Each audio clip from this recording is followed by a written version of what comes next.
अस्सलामु अलैकुम वरहमतुल्लाहि वबरकातुहू। अल्हम्दुलिल्लाहि रब्बिल आलमीन। अल्लाहुम्मा सल्लि अला मुहम्मद व अला आलि मुहम्मद।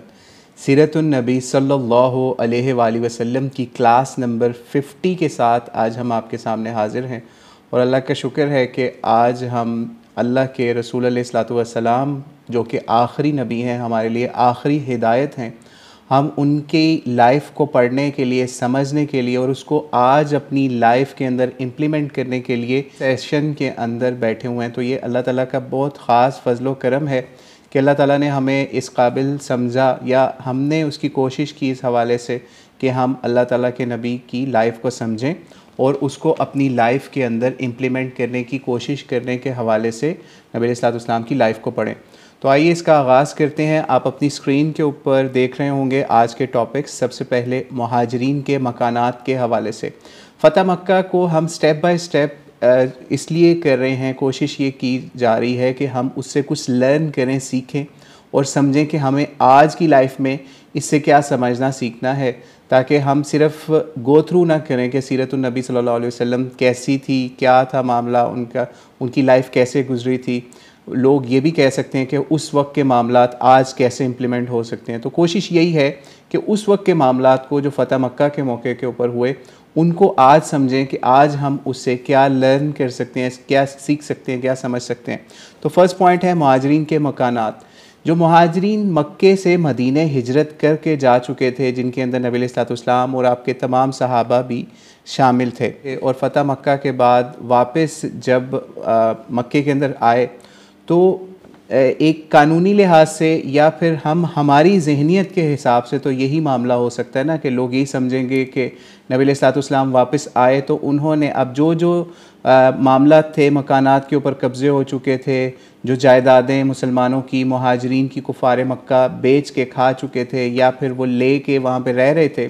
तो यही था कि जैसे वो वापस लिए जाएंगे सारे मामलात, यानी सब चीज़ों को उसी हालत में रीइंस्टेट कर दिया जाएगा या रीस्टोर कर दिया जाएगा। ठीक है, तो इस वजह से नबी अलैहिस्सलातु वस्सलाम के ऊपर एक और मामला कुछ मुहाजिरीन की तरफ से या नबी अलैहिस्सलातु वस्सलाम के सहाबा की तरफ से उठाया गया कि उनके जो घर वाले एरियाज़ थे या उनकी जायदादें थी, उनका क्या मामला होगा, वो उनको वापस मिलने चाहिए या उनके हवाले से क्या इशू चलेगा। तो फिर नबी अलैहिस्सलातु वस्सलाम ने सहाबा को ये तलकीन की कि जो भी उन्होंने अल्लाह के रस्ते के अंदर छोड़ा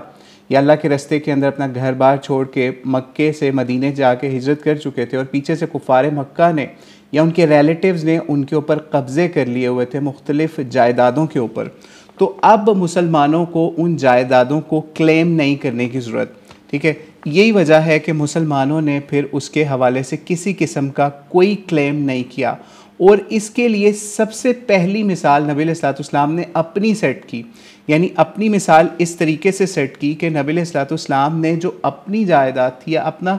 घर था जहाँ पे नबी अलैहिस्सलातु वस्सलाम की वह पैदाइश हुई थी या फिर जहाँ पे नबी अलैहिस्सलातु वस्सलाम हज़रत खदीजा रज़ियल्लाहु तआला अन्हा के साथ रहे हुए थे, वो मकान तक या वो इलाका भी नबी अलैहिस्सलातु वस्सलाम ने क्लेम बैक नहीं किया, ताकि वो जो उसूल है ना, चैरिटी बिगिन्स एट होम, यानी अपनी ज़ात से स्टार्ट किया जाए। कोई भी ऐसी कोई कुर्बानी देनी हो तो नबी अलैहिस्सलातु वस्सलाम ने सहाबा के अंदर ये ऐलान या ये मामला ये फरमाया कि फिर उनको यही समझाया गया कि हमें किसी से कोई मामला या किसी से कोई घर जायदाद जो वो बेच के हमारी खा चुके हैं या फिर किसी के कब्ज़े में भी है, वो हमें उनसे वापस नहीं लेनी। यही वजह है कि जो नबी अलैहिस्सलाम का घर था या मोहल्ला जो था उसके हवाले से बताया जाता है, उसको ज़िक़ाक़िल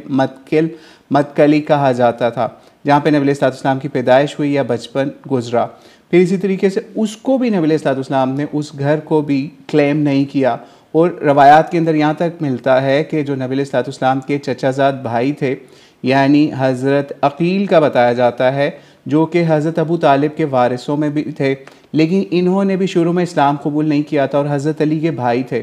तो इन्होंने नबी अलैहिस्सलातु वस्सलाम के जो भी फैमिली के मैटर्स थे या घर थे जो मक्के के अंदर पीछे रह गए हुए थे, क्योंकि नबी अलैहिस्सलातु वस्सलाम तो मदीने चले गए हुए थे, तो इन्होंने वो मकानात के हवाले से कुछ उनकी ट्रेड कर ली हुई थी या उनके ऊपर समझ लीजिए अपना वरासत वाला मामला हज़रत अबू तालिब के ज़रिए से कर लिया हुआ था। उनको भी नबी अलैहिस्सलाम ने क्लेम बैक नहीं किया या उनको भी वापस लेने का इरादा कोई नहीं किया। और बताया जाता है कि इस दौरान मक्के के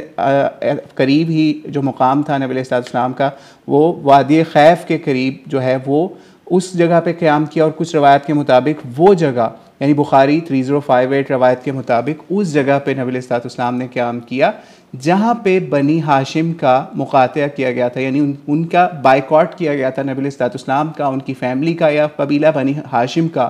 कि अब इनसे कोई भी ट्रेड नहीं होगी, इनसे कोई ख़रीदारी नहीं होगी, इनसे ख़रीदो फ़रोख्त नहीं होगी। आपको याद होगा शेब अबी तालिब वाले एपिसोड के अंदर हमने ये मामलात उस वक्त बताए थे। तो वहीं पे उसके करीब ही कुछ रवायात के मुताबिक नबी अलैहिस्सलाम ने मक्के में क़याम किया और वहाँ बैठ के मुख्तलिफ़ मामलात जो हैं उनकी डीलिंग्स वगैरह की और मुसलमानों को भी तसल्ली दी कि उन्होंने अपने मकानात जो अल्लाह के रास्ते में छोड़ दिए हैं उनको वापस नहीं लेना। अब हम नेक्स्ट स्टेप पे चलते हैं, क़याम और नमाज। क़याम का तो हमने बता दिया।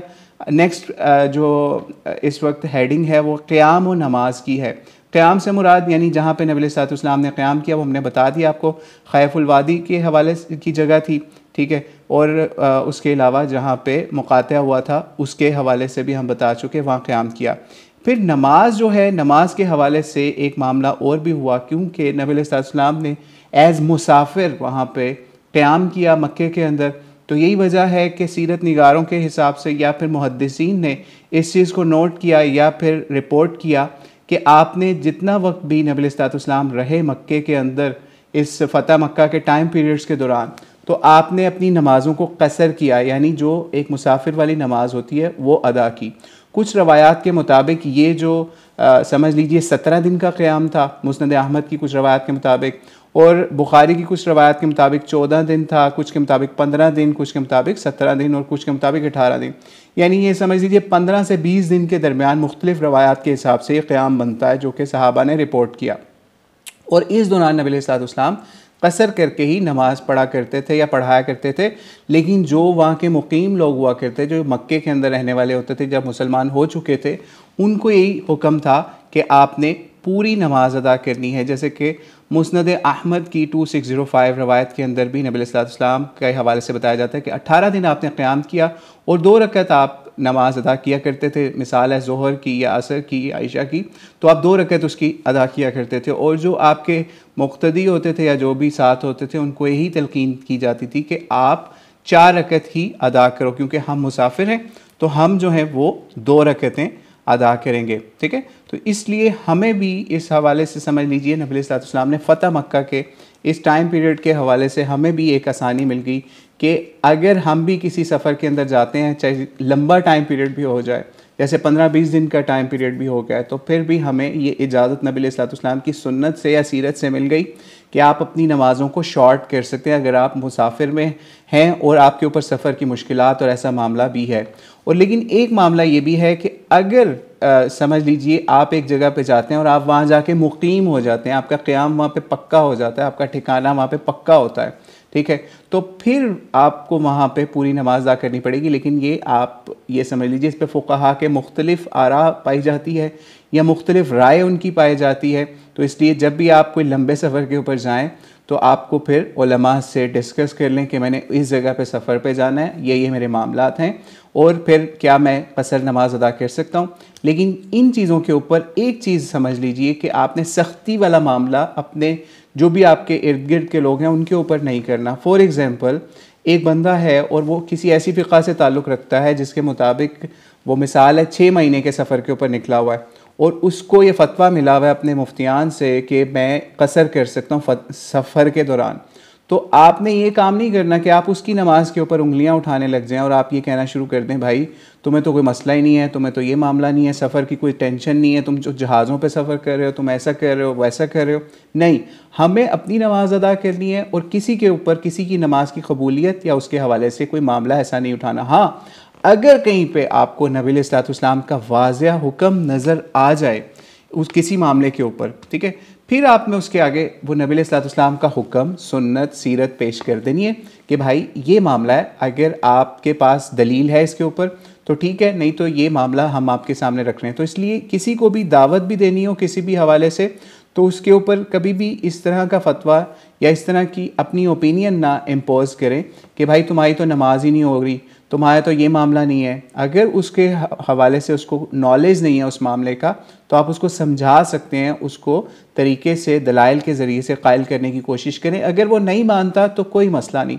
जैसे हमने सीरत की पहली एपिसोड्स के अंदर भी आपको याद होगा कि हज़रत अमर बिन आस की जो जंग थी एक, जिसके अंदर उन्होंने गुस्ल के हवाले से तयम्मुम करके नमाज अदा कर ली थी, तो उसके ऊपर भी सहाबा ने कोई लड़ाई झगड़ा नहीं किया था और नबी अलैहिस्सलाम ने भी कोई ऐसा सख्त ऑर्डर उनके ऊपर नहीं लगाया था, जिससे हमने उस वक्त भी ये चीज़ समझाई थी कि किसी की नमाज के ऊपर, किसी के वज़ू के ऊपर, किसी भी उसके मामले के ऊपर ऐसी आपने सख्ती नहीं करनी, जिससे हमें सीरत से पता चलता है कि नबी अलैहिस्सलाम ने उन चीज़ों पर सख्ती नहीं की। तो हमें भी उन चीज़ों के ऊपर सख्ती वाला मामला या रूडनेस या पर्सनल ग्रज वाला या लड़ाई झगड़े वाला, या हम कह दें हमने इस बंदे के पीछे नमाज ही नहीं पढ़नी, इसकी तो नमाज ही नहीं होती, ये तो कसर ही करता रहता है और इसका ये मामला है, इसका वो मामला है, नमाज़ों के अंदर ये मामलात कर रहा है, तो हमने तो नमाज नहीं पढ़नी। तो आप इस चीज़ के ऊपर आपने जजमेंट्स नहीं पास करनी, बल्कि आपने उलमा के हवाले से उनको उलमा के पास रेफ़र कर दें, और अगर वो उलमा से समझते हैं तो ठीक है, अगर नहीं समझते तो उनका मामला जाने और वो अल्लाह उनके हवाले से रोज़ा क़यामत फ़ैसला करेगा। आज ना हमारे पास नबी अलैहिस्सलाम है कि हम किसी नबी अलैहिस्सलाम से पूछ के उसके ऊपर फ़ैसला सादिर करें कि इस बंदे की नमाज़ हो रही है या नहीं, इसका वज़ू ख़राब है या इसकी कसर होती है या नहीं, ठीक है। तो इसलिए हमें भी अपनी नमाज़ों के हवाले से, हमें अपनी सबसे पहले नमाज का, वज़ू का, अपने सफ़र के अंदर जो कसर नमाज है उसके हवाले से मसाइल सीखने भी लाजमी है, ताकि हमें भी कोई सफ़र के अंदर जाना हो तो हम भी कसर वाला मामला कर सकें, आराम से हमें नमाज़ पढ़ने में भी आसानी हो। और बल्कि इब्न अब्बास रज़ियल्लाहु अन्हु के हवाले से भी ये मामला मिलता है अक्सर रवायात के अंदर, कि वो जो कसर की हद है ना, वो उन्होंने ये नबी अलैहिस्सलाम के फ़तह मक्का वाले सफ़र से, जो कि 15 से 20 दिन का था, तो उनका ये मामला यही था कि वो इससे इस लेवल तक अगर सफ़र होता तो वो इसको कसर उसको कंसीडर करते, यानी उसके अंदर अपनी नमाज़ों को शॉर्ट कर लेते या कसर कर लेते। लेकिन इससे ज़्यादा होता तो फिर वो ये ना करते। तो लेकिन सहाबा के अंदर भी इसके अंदर मुख्तलिफ राय पाई जाती थी, तो इससे पता चलता है कि इस मामले में इतनी सख्ती वाला मामला नहीं है। अब हम आज के अगले टॉपिक पे जा रहे हैं। आप लास्ट लाइन में देख रहे होंगे या थर्ड लाइन में, लात, उज़्ज़ा, मनात और सुआ, ये कुछ बुतों के नाम थे, ठीक है, जो कि समझ लीजिए नबी अलैहिस्सलाम ने जब फ़तह मक्का किया तो मक्के के इर्द गिर्द भी बुतों को तोड़ने के हवाले से, उनको ख़त्म करने के हवाले से कुछ ऑर्डर्स हुए। सबसे पहले तो मक्के के अंदर ये ऑर्डर हुआ कि खाने काबे को पाक किया गया, और फिर इसके बाद नबी अलैहिस्सलाम ने हज़रत अली रज़ियल्लाहु को भी ऑर्डर दिया इस हवाले से स्पेशल।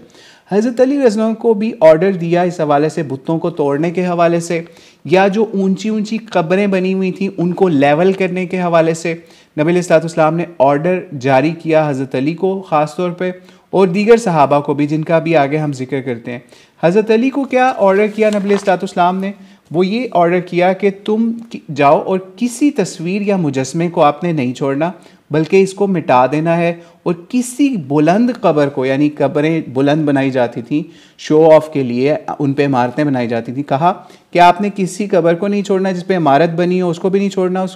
या उसकी बुलंदी को ख़त्म कर देना है और उसको ज़मीन के बराबर कर देना है। तो ये नबी अलैहिस्सलाम ने हज़रत अली को भी ऑर्डर दिया, जो सही मुस्लिम के अंदर 2243 के अंदर भी मिलता है। और फिर इसी तरीके से कुछ रवायत ऐसी भी हमें मिल जाती हैं सही मुस्लिम के अंदर भी और कुतुब हदीस के अंदर, कि नबी अलैहिस्सलाम ने मना किया कि कब्रों के ऊपर मजावर बन के बैठा जाए, या फिर उनके जो ऊपर है वो चूना वगैरह या पेंट किया जाए, या उनको इस तरह डेकोरेट किया जाए, या फिर उनको बुलंद बुलंद उनके ऊपर इमारतें बनाई जाएं। तो इस तरह की 3-4 चीज़ें जो हैं वो भी मना की गई कब्रों के हवाले से, और हज़रत अली को इस हवाले से स्पेशल तलकीन करके सही मुस्लिम के अंदर, जो हमने अभी रवायत बयान की 2243, रवाना भी किया। बल्कि हज़रत अली के दौर के अंदर भी हज़रत अली ने अपने भी आगे से किसी, समझ लीजिए एक सहाबी थे या अपने जो उनके उस वक्त के अबिल हय्याज अल असदी थे, उनको भी ऑर्डर किया कि मैं भी तुम्हें वही ऑर्डर करता हूँ, तुम जाओ और इस तरीके से कब्रों और बुतों के हवाले से मामला करना है कि आपने जाना है जो मुझे ऑर्डर नबी अलैहिस्सलाम ने किया था,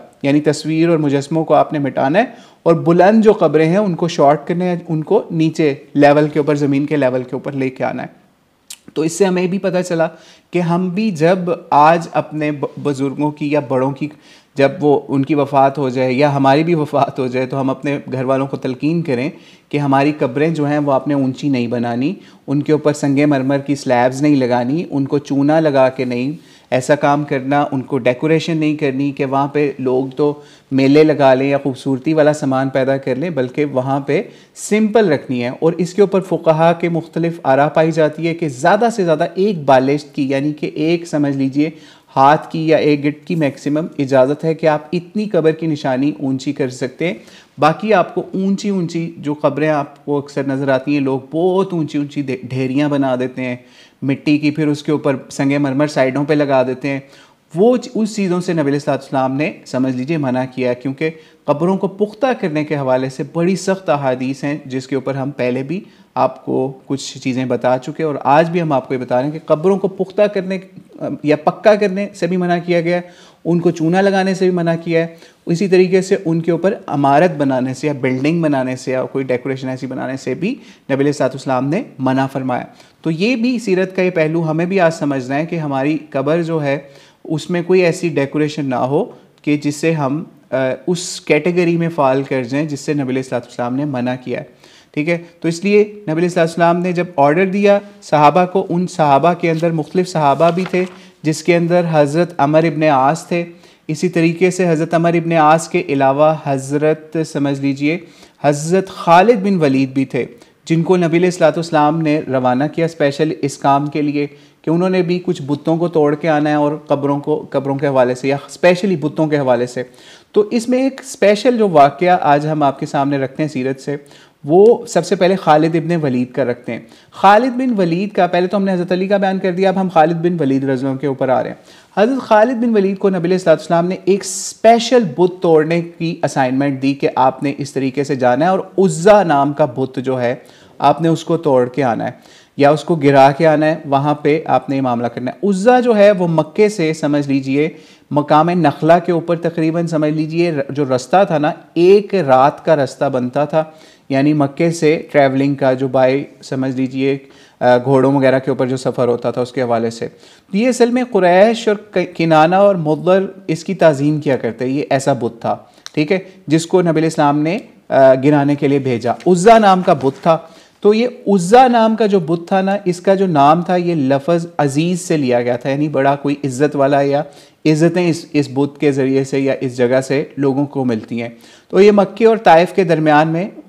इलाका था जहाँ पे ये मामला था। और इसकी जो डेकोरेशन भी की हुई थी, चादरें इसके ऊपर चढ़ाई हुई थी, एक कुब्बा या फिर समझ लीजिए गुंबद टाइप जगह बनाई हुई थी, उसके ऊपर चादरें भी डाली जाती थी। और कुरैश जो है ना वो इसकी बड़ी अजमत के कायल थे, कुरैश मक्का भी और दीगर उनके आसपास के लोग भी। यही वजह है कि जिस वक्त हमने बात की थी ना ग़ज़वा उहद के अंदर और अबू सुफ़ियान का एक मामला हुआ था कि अबू सुफ़ियान ने आके नबी अलैहिस्सलाम को और सहाबा को ललकारा था, एक समझ लीजिए जहाँ पे नबी अलैहिस्सलाम ने और सहाबा ने एक प्रोटेक्शन ली हुई थी, वहाँ पे भी इसने बड़ी ऊंची ऊंची पुकारा था, ठीक है, यानी पुकारा था अपने इसी उज़्ज़ा का नाम कि हमारे पास उज़्ज़ा है। तो जवाब में नबी अलैहिस्सलाम ने सहाबा से खिलवाया था कि अल्लाह हमारा वाली है, यानी हमारा वाली वारिस अल्लाह है, आप उज़्ज़ा की जो आप प्रेज़ कर रहे हो वो किसी हैसियत में नहीं है। तो नबी अलैहिस्सलाम ने उस वक्त भी, जिस वक्त नबी अलैहिस्सलाम और सहाबा बड़ी मुश्किल में थे ग़ज़वा उहद वाले दिन, उस वक्त भी जब उसने ललकारा था अबू सुफ़ियान ने उज़्ज़ा की इज़्ज़त के हवाले से कि उसने हमें बचाया या प्रोटेक्शन या हम बड़े इज़्ज़त वाले हैं क्योंकि हमारे पास उज़्ज़ा है, या एक और बुत का नाम लिया था, हुबल का नाम लिया था, तो नबी अलैहिस्सलाम ने फिर सहाबा को इजाज़त भी दी थी कि आप इसका आवाज़ के ज़रिए से या अपनी बातों के ज़रिए से अल्लाह की बुलंदी या बड़ाई बयान करो इसके अगेंस्ट। तो ये उज़्ज़ा को तबाह करने के लिए नबी अलैहिस्सलाम ने खालिद इब्न वलीद को भेजा। जब खालिद इब्न वलीद वहाँ गए तो इसके हवाले से ये मामला भी कहा जाता है कि जो यहाँ पे खादिम था ना इस उज़्ज़ा बुत का, या फिर जो मुजावर था इसका, वो जो लोग इसकी ताज़ीम भी करते थे, उन्होंने क्या किया कि उसने एक तलवार लेके ना वहाँ दरवाजे के ऊपर लटका दी एंट्रेंस पॉइंट के करीब, कि जब खालिद बिन वलीद आए या उनका लश्कर इसको पता चल गया था वो अटैक करने आ रहे हैं और उन्होंने इसको गिरा के जाना है, ख़त्म करके जाना है, वो ख़ुद तो पहाड़ में डर के भाग गया और कहा कि उज़्ज़ा हमारी हिफाजत कर लेगा। तो लेकिन ये मामला हुआ कि जब खालिद बिन वलीद वहाँ पहुँचे तो उज़्ज़ा ने तो कुछ भी नहीं किया क्योंकि बुत था, वो कुछ सुन नहीं सकते, बोल नहीं सकते। तो फिर हज़रत खालिद बिन वलीद ने वहाँ पे जो भी तोड़ फोड़ कर सकते थे या जो भी ख़त्म कर सकते थे वहाँ मामला, वो हज़रत खालिद बिन वलीद ने सर अंजाम दिया और फिर नबी अलैहि सल्लम के पास वापस आ गए, यानी उसको फुल डिस्ट्रॉय करके नबी अलैहि के पास वापस आ गए।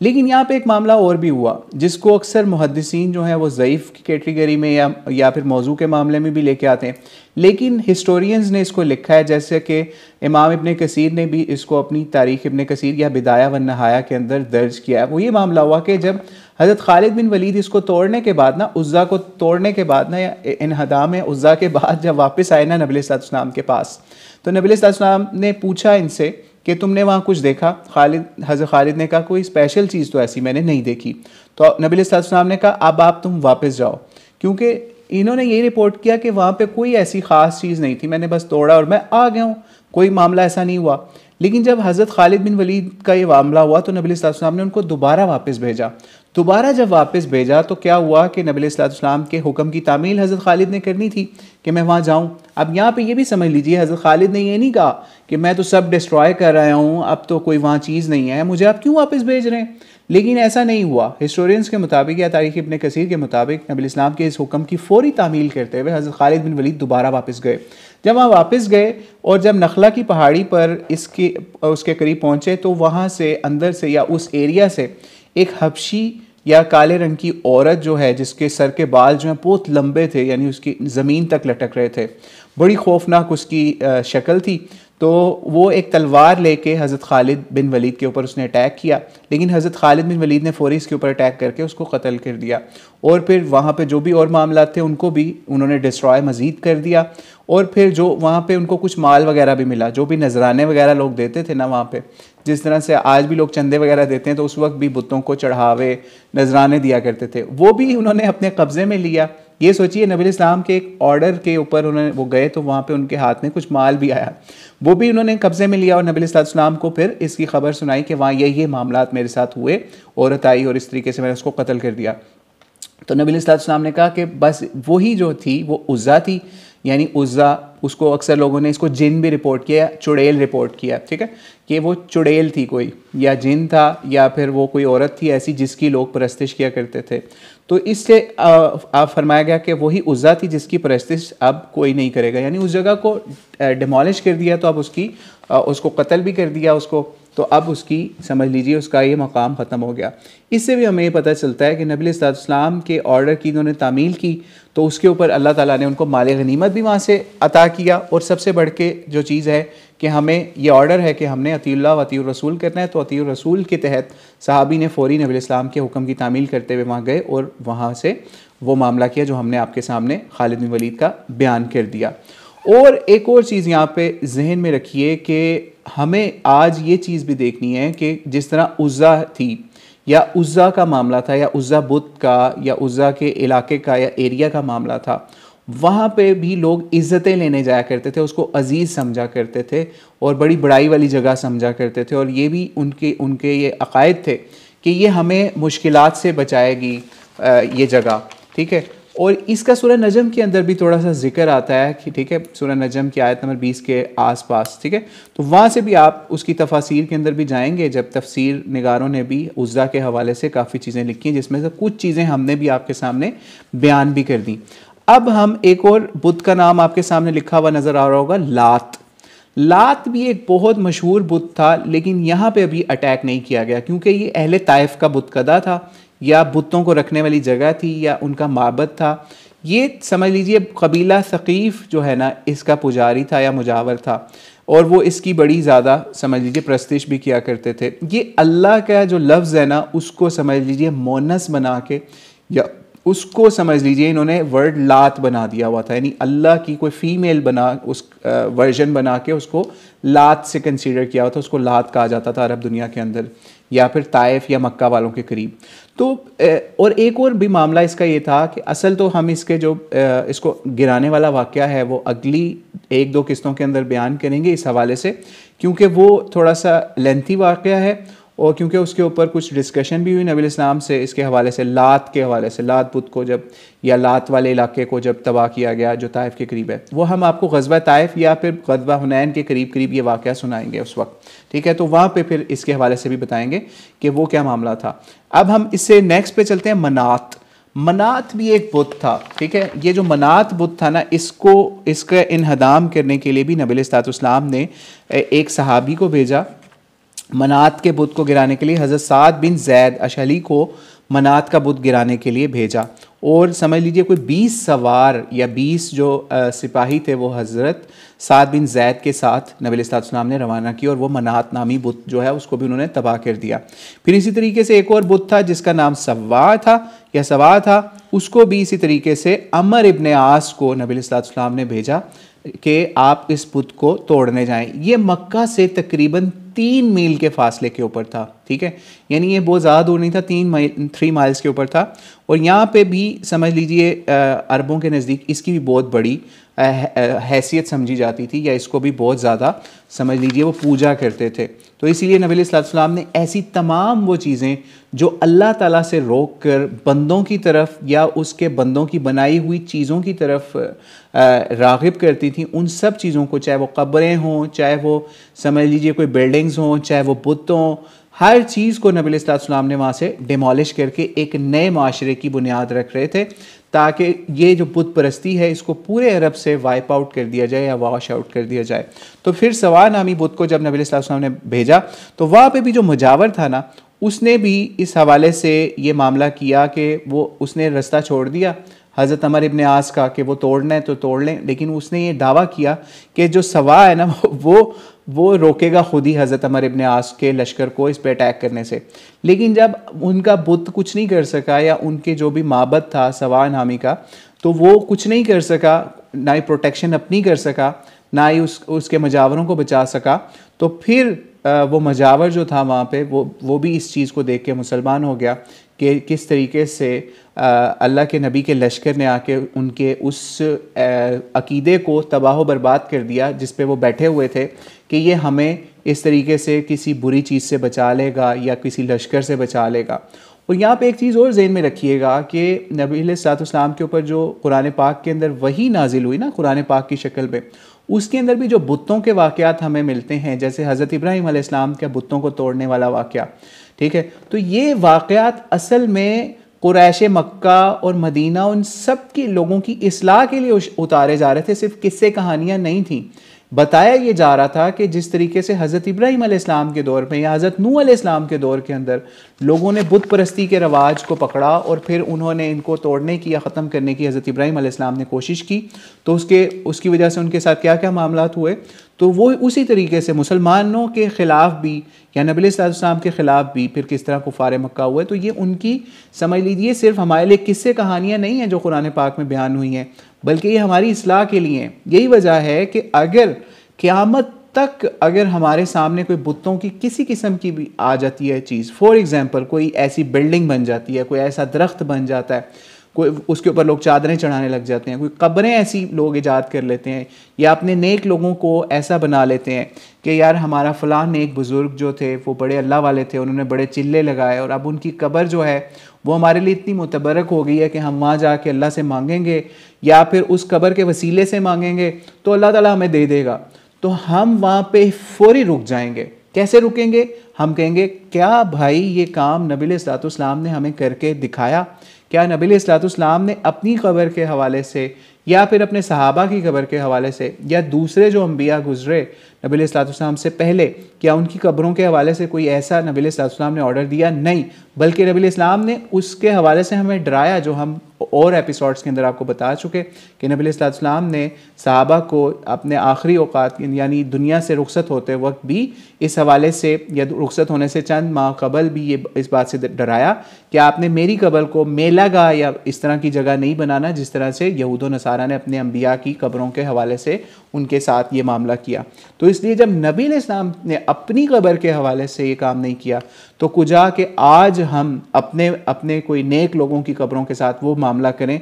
जो कुफारे मक्का अपने बुतों के साथ किया करते थे या फिर अपने नेक लोगों के साथ किया करते थे। इवन ये जो लात बुत था ना, इसके हवाले से एक स्टोरी ये भी मशहूर है कि जो लात बुत था ये एक नेक बंदे के नाम पे बनाया हुआ था। लात एक कोई नेक बंदा था, वो हाजियों को जो है ना वो पानी शानी पिलाया करता था, सत्तू घोल के पिलाया करता था और उनकी बड़ी खातिर तवाज़ो करता था। तो वो जब मर गया या उसकी वफ़ात होगी, नेक बंदा था, तो फिर लोगों ने उसकी कब्र के ऊपर जो है ये मामला शुरू करके फिर बाद में उसके बुत भी बन गए और उसकी इबादत भी आहिस्ता आहिस्ता शुरू होगी। यानी नेकी के रास्ते से शैतान आपको ऐसे बहकाएगा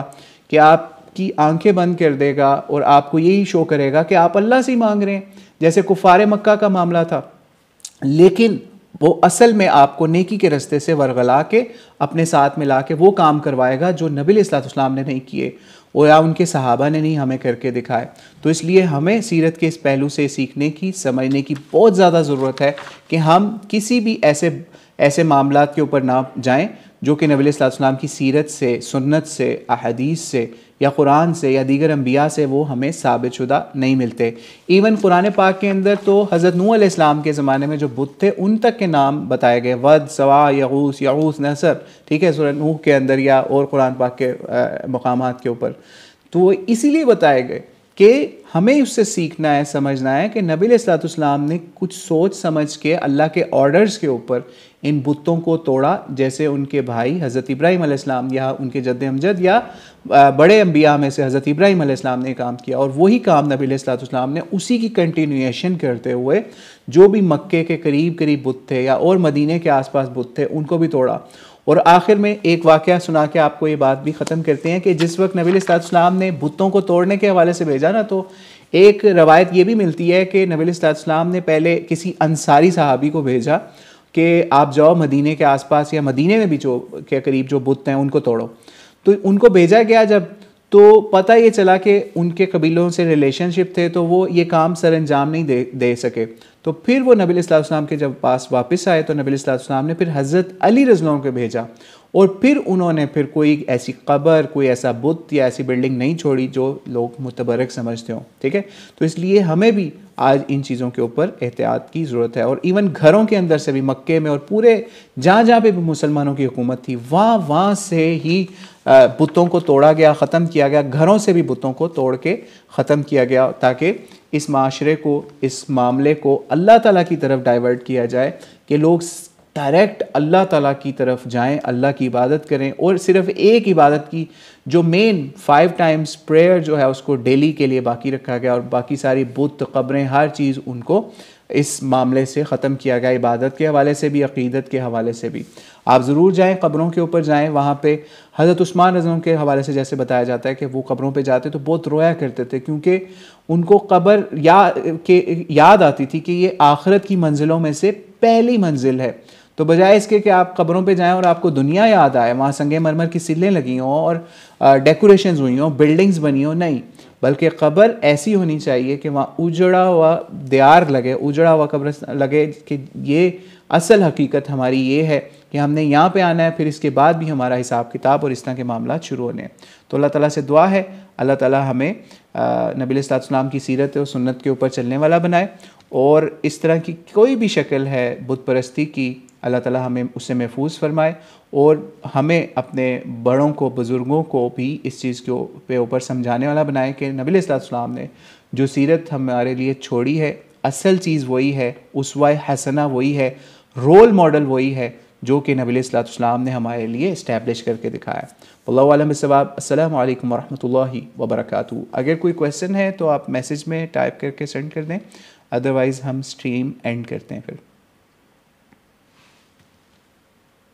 आज हमारे समझने की है जो ग़ालिबन हमने नहीं बताई या मिस की,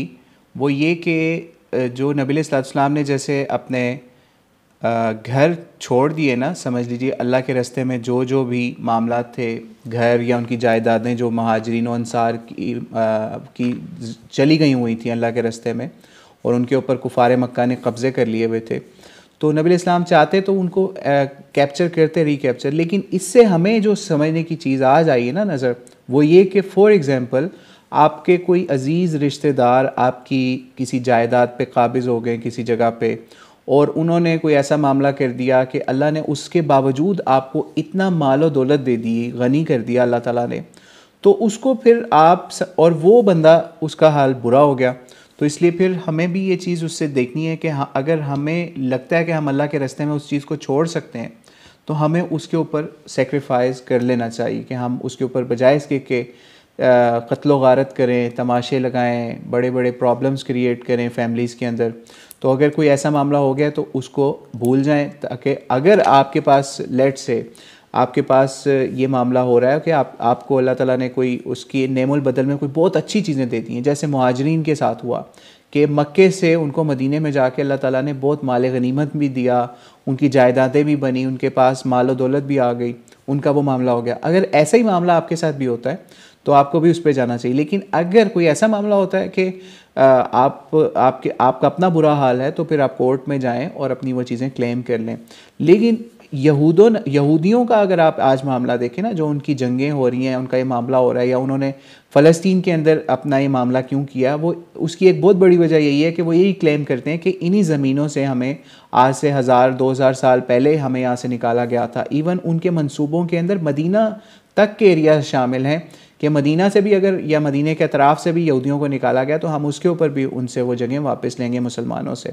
लेकिन नबी अलैहिस्सलाम की सीरत यही है कि अगर ऐसा मामला हो जाए तो हमें अमन व अमान के साथ रहना है, ना कि हमें यहूदियों की पैरवी करते हुए उसी तरीके से हज़ारों साल पुरानी अपनी ज़मीनें क्लेम करना शुरू कर देनी है। यानी यहूदी तो अपनी हज़ारों साल की ज़मीनें क्लेम करने के ऊपर आज बैठे हुए हैं, लेकिन नबी अलैहिस्सलाम का उसवा हसना ऐसा है कि हमें उसमें चंद साल पहले